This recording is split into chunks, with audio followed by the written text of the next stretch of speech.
Good morning, good morning, good morning, good morning, good morning, good morning, good morning, good morning, everybody. I hope everybody's day is off to a great start. I'm thankful to be in the land of the living this morning. I'm thankful to be amongst the living this morning. I'm thankful that God woke me up this morning and gave me another chance. So for those of you who don't know who I am, I'm IAmGraceAmber. I come on different platforms whenever God gives me a word to share. I come on and I share it with you. So really quick this morning, happy Tuesday. I want to talk to you really quick this morning from the topic of your heritage. Your heritage. What am I talking about today? It's going to be quick, but let me give it to you. So, have you ever heard the saying, some people were born with a silver spoon in their mouth? What does that saying mean? What it means is that some people were born into wealth. Some of us had to get it from the bottom. And so what that means is mama really didn't have nothing, daddy didn't have nothing, big mama didn't have nothing, grandma didn't, Mimi didn't have nothing, great grandma, granny, grams, whatever you want to call them, gramps, they didn't have anything. And so you didn't have anything to inherit. That is some people's story. And then there are other people who came into this world with an advantage because they were born into wealth, right? Well, there are many of us as children of God who feel like we are born disadvantaged. Why? Because the scripture tells you many are the afflictions of the righteous. Jesus has said, listen, if the world hates you, don't be surprised. It hated me first, just paraphrasing it now, right? But Jesus basically told you, listen, they're going to hate you. So you're going to get rejected. Expect this. And don't be surprised because they did it to me too. The scripture tells you over and over again, think it not strange, the fiery trials that are coming. People think that things that don't feel good are not going to happen to a child of God.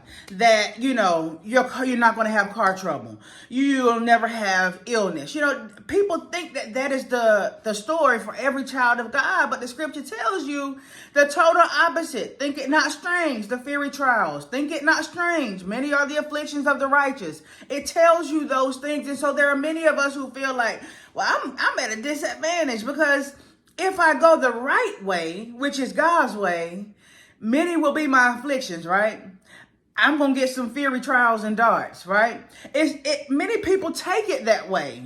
But yeah, that is a part of your inheritance or your heritage, if you want to call it that. But there's another part that goes hand in hand with that. And I want to give it to you today, right? Because we feel like, okay, I'm going to have to suffer for righteousness. Yes, you will. But the other part of your inheritance is that all things are going to work together for your good. Romans 8:28. We know that, right? And then I want to give you the famous scripture. Hold on, let me give it to you. Isaiah 54.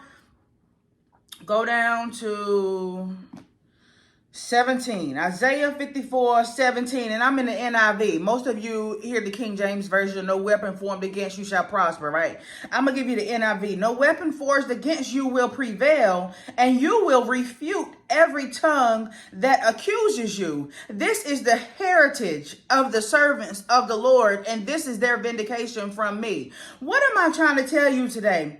Is that many will the afflictions be upon you just for righteousness. You know that, and the scripture tells you that. So that part is not really something that we like to hear, but you can expect many afflictions. You can expect that for righteousness, but also on the other hand, you can expect this as well, that when you are living right and when you have a righteous lifestyle, no weapon forged against you will prevail, and you will refute every tongue that accuses you. So you're going to experience warfare, but guess what? It ain't going to prosper. You might go out this morning and your car didn't start, but guess what? The weapon didn't prosper. You're still going to get everywhere that you needed to get, and everything that was intended for you to get done today, even if that was absolutely nothing but spending time with God, whatever God intended for you to get done today, you're going to do it. The weapon formed, the car didn't start, but it didn't prosper because you got everything done that you needed to get done. The doctor may tell you that you have a diagnosis. Okay, well, that's what he said. But here's the part, your heritage, and guess what? The definition of heritage, one of the definitions is your allotted portion. So the doctor might have given you a diagnosis, yeah, but that ain't your portion. Your heritage and your allotted portion is that even though he said you have X, Y, and Z, X, Y, and Z doesn't prosper against you because you get to do everything that God intended for you to do anytime that you get ready. God didn't say weapons would not form. He didn't say that you wasn't going to come under attack. He didn't say that you wasn't going to get afflicted. He didn't say that anything that didn't feel good would never happen. He never said those things, but what he did tell you for righteousness, this is also your inherited portion. This is also your heritage. This is also your allotted portion, is that even though the weapons may form, they will not prevail. And when you are in right standing with God, the scripture says that you will refute every tongue that accuses you for righteousness. When you are in righteousness, when you are in right standing, every tongue that accuses you, you will refute.